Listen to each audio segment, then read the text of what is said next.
ដើម្បីឲ្យកូនបន្លែដោះបានល្អបែបនេះគឺត្រូវការបច្ចេកទេសត្រឹមត្រូវក្នុងការបន្តដូច្នេះហើយក្នុងវីដេអូនេះនឹងនាំបងប្អូនមកមើលរបៀបខ្ញុំបន្តបន្លែឲ្យបានល្អដោយក្នុងរូបភាពនេះដំបូងយើងត្រូវត្រាំគ្រាប់បន្លែសិនបងប្អូនហើយទឹកនេះគឺទឹកក្តៅអ៊ុនៗទេជឿនឲ្យវាក្តៅពេកណាយើងចាក់វាចូលចានមួយយ៉ាងមកហើយយើងត្រាំជាមួយគ្រាប់បន្លែរបស់យើងនេះខ្ញុំប្រើពូជស្បៃមួយនេះឈ្មោះវា Chinese Garbage Mannequin ពូជនេះគឺស្រួយឆ្ងាញ់ហើយឈ្ងុយទៀតបងប្អូន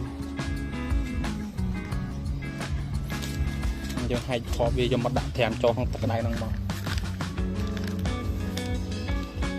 មកកញ្ចប់វាគឺមានតែមួយថង់ហ្នឹងទេមកកញ្ចប់វាហើយតម្លៃវាគឺមកកញ្ចប់ 3000 បងប្អូនគ្រាប់ល្អរបស់គេភាពដោះរបស់គ្រាប់ហ្នឹងគឺខ្ពស់ចូលត្រាំវាមកល្មមមកបងប្អូន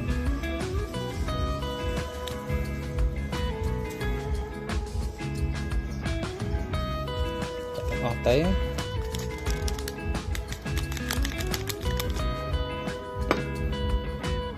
ហើយយើងត្រាំវា15នាទី15នាទីក្រោយបានយើងអាចយកវាទៅដាំបាន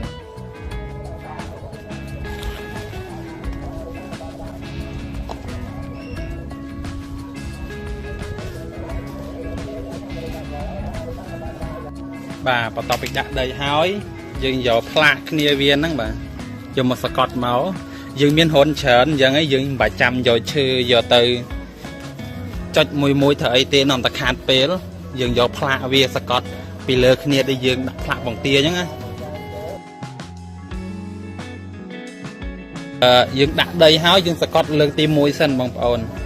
បន្ទាប់មកចាំយើងដាក់ដីទៅម្ដងទៀតព្រោះសកត់លើកទី1ឲ្យដីហ្នឹងវាណែនទៅខាងក្រោមហើយយើងដាក់ដីម្ដងទៀតបានយើងសកត់ម្ដងទៀតធ្វើជាអណ្ដៅដើម្បីដាក់គ្រាប់ចូលតែហ្មងអូខេបន្ទាប់ពីសកត់លើកទី1ហើយដាក់ដីចូលលើកទី2ទៅយើងគីវាឲ្យស្មើមកអានេះធ្វើអញ្ចឹងមូលហេតុដើម្បីឲ្យដីនៅក្នុងហ៊ុនត្រែយើងណែននៅពេលដែលដីណែនកូនបន្លែយើងមានដីគ្រប់គ្រាន់ដើម្បីចាប់គ្រឹះហើយធ្វើឲ្យកូនបន្លែយើងវាទទួលបានជីវជាតិគ្រប់គ្រាន់បើយើងដាក់ដីអត់ណែនទេនៅពេលដែលយើងស្រោចទឹកទៅដីនឹងវាសត់ទៅក្រោមដីទៅមិនតិចទេអញ្ចឹងហើយកូនបន្លែយើងគឺខ្វះដីសុខភាពក៏អត់ល្អដែរខែបន្ទាប់មកយើងស្កត់វាម្ដងទៀតមកម្ដងនេះគឺបានហើយស្កត់ដើម្បីធ្វើអណ្ដៅខែខ្ញុំគិតថាប៉ុណ្ណឹងបានហើយមើលខែអណ្ដៅប៉ុណ្ណឹងបានហើយបាទ15នាទីក្រោយមកយើងស្រង់វាដាក់នៅកន្លែងមួយទៀតដើម្បីស្តិលបងប្អូនព្រោះគ្រាប់ហ្នឹងតើវាសើមអញ្ចឹងពេលយើងដាក់ចូលទៅវាជាប់ដៃអញ្ចឹងហើយគឺយើងត្រូវយកគ្រាប់ហ្នឹងយកមកស្តិលឲ្យស្ងួតទឹកសិនណាពេលដែលស្ងួតហើយបានយើងយកទៅដាក់នៅក្នុងត្រែរបស់យើងអញ្ចឹងបាទតទៅវាស្ងួតហើយហ្នឹងហើយយើងចាប់ផ្ដើមដាក់តាមដៃទៅដាក់មិនដៅ2គ្រាប់ណាអូការពារបើដៅណាវាគ្រាប់ណាវាអត់ដោះគឺគេបានមកគ្រាប់ទៀតដោះហើយចុះបើសិនបើវាដោះទាំងពីរយើងបបែកវាទៅហ៊ុនផ្សេងទៀតអញ្ចឹងបងប្អូនដល់ពេលយើងដាក់គ្រាប់ហើយយើងហួយដីថ្នមបានហើយបងប្អូនហួយដីតិចទៅ